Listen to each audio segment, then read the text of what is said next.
springtime in Tel Aviv, and with it the traditional Purim Carnival. Mordechai is there on his charger, and even a dancing sphinx.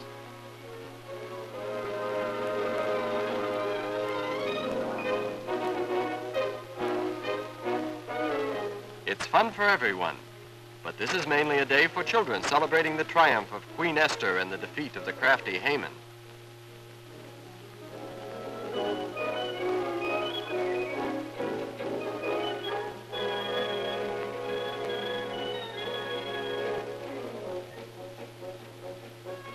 There goes the Prime Minister.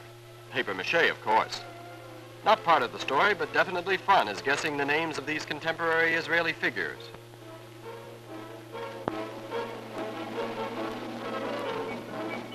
Purim, a day of rejoicing throughout the land.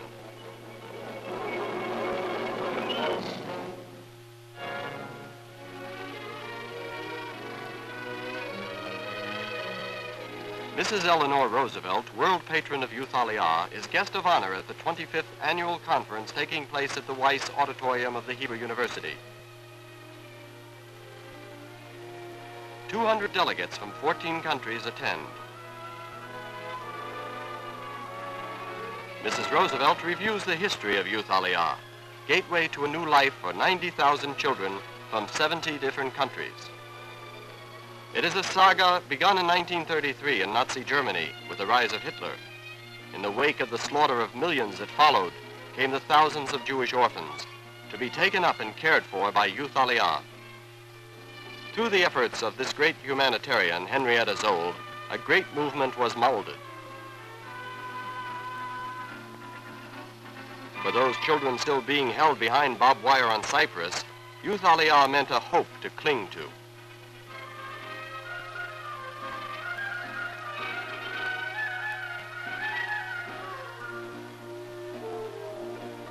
And in 1948, on the eve of statehood, after long negotiations, the lucky ones started out for home.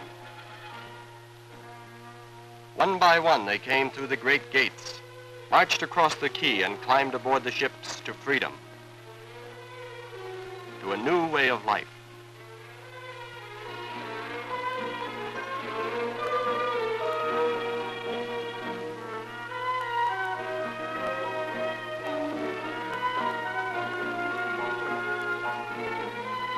In special children's villages throughout Israel, they learn the new language. In classrooms and in laboratories, they acquire the skills for a life of pioneering on the land.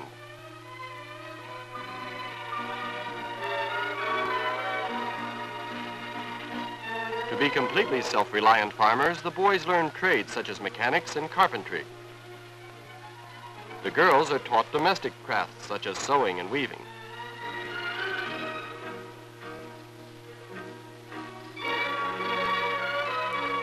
Their time is divided between the classrooms and the fields, studying the practical aspects of modern farming.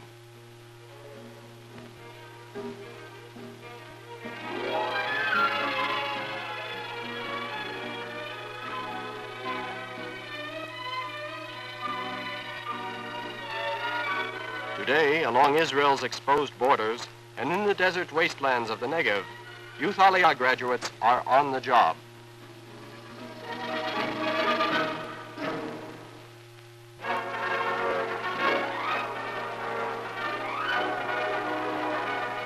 Reviving the traditional Ole Regel, Israelis prepare for the last lap of the 4-day annual march from Haifa to Jerusalem. This year's mascot is a Negev camel, leading the 2,000 Israelis as they swing up through the Judean hills.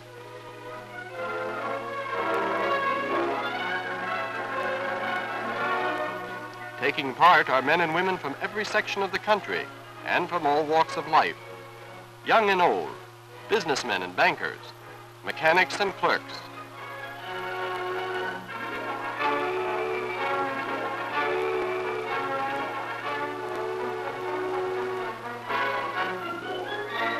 Boys and girls from the Army of Israel, all repeating the ancient custom of going up by foot to Jerusalem on the Passover.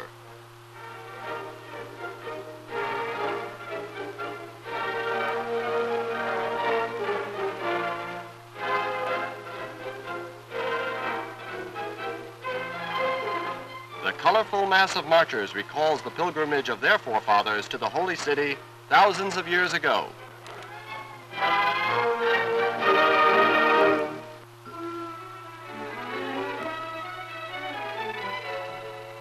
33 Burmese officers and men, some with wives and children, are here for a year to study Israel's cooperative farming methods. They begin with a month's course of elementary Hebrew.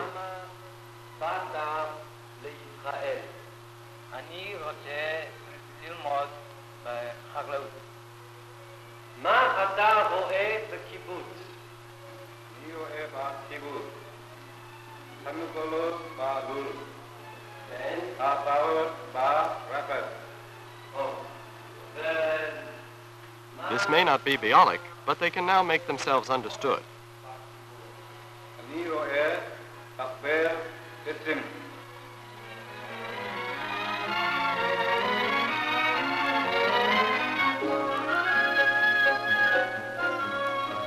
For practical training in the different types of settlements, the Burmese break up into smaller groups.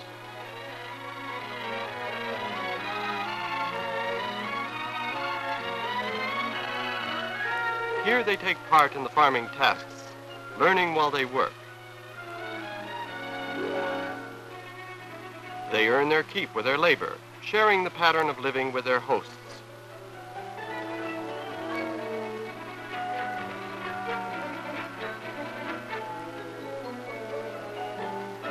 Looking after children is the same in any country and in any language. Here there's one important difference, however. Everyone learns to sing.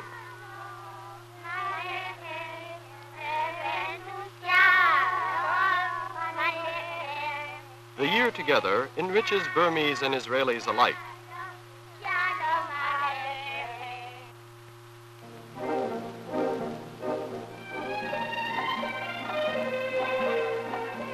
Opening the first International Farmers' Convention to be held in Jerusalem, Kadesh Luz, Israel's Minister of Agriculture, welcomes 300 delegates from 22 countries.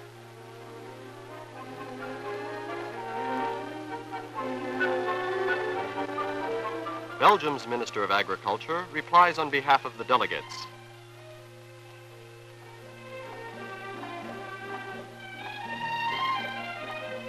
Much of the time is spent visiting Israel farmsteads, exchanging views and ideas. Special interest is shown by the visitors in local milk herds, and many hours are spent in useful barn talk. Someone apparently is specializing in cow pictures. Israel's thriving poultry industry holds particular interest for the visiting farmers.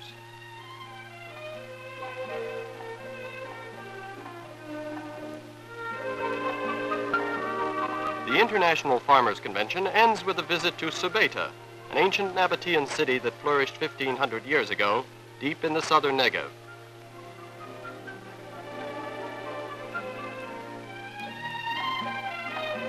Here they study the desert irrigation system, the network of cisterns and channels that fed life-giving water to the soil. By restoring these old methods, the farmer of today can learn much that will help him, for the conquering of the wastelands is still his great challenge.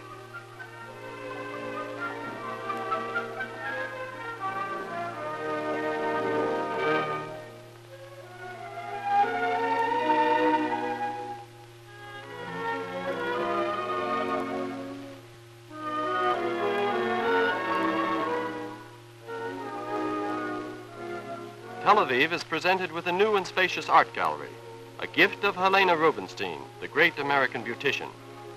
From her own famous collection of paintings, she gives the museum a Portinari and 2 Utrillos.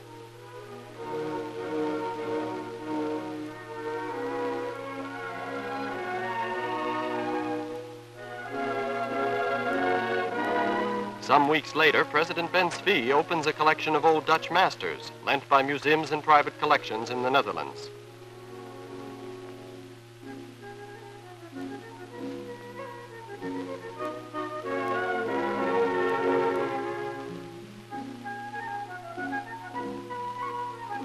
The occasion, an exhibit of Holland's golden age of painting, offers the first opportunity for Israelis to enjoy the works of art created by the masters of the 17th century.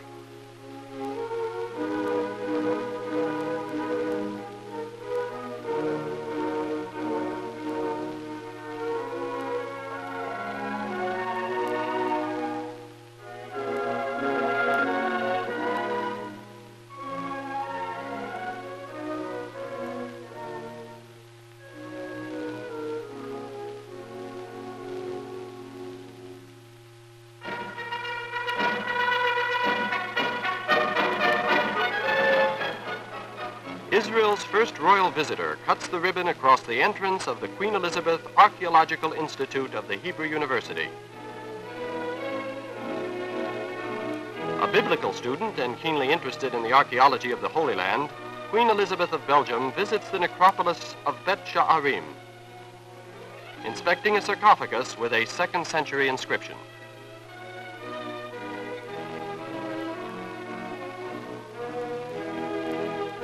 Nazareth holds special interest for the royal visitor who attends services at the Church of the Annunciation. Her busy schedule includes lunch at the Witzo Agricultural School of Nahalal.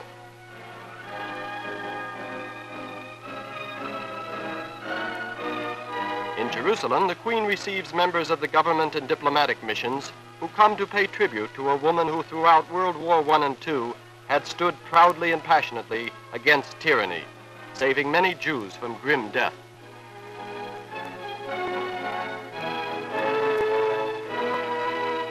All too quickly, the royal visit is over, and Israel bids farewell to Belgium's queen. Behind her now, she leaves the friendship of a nation that wishes her bon voyage.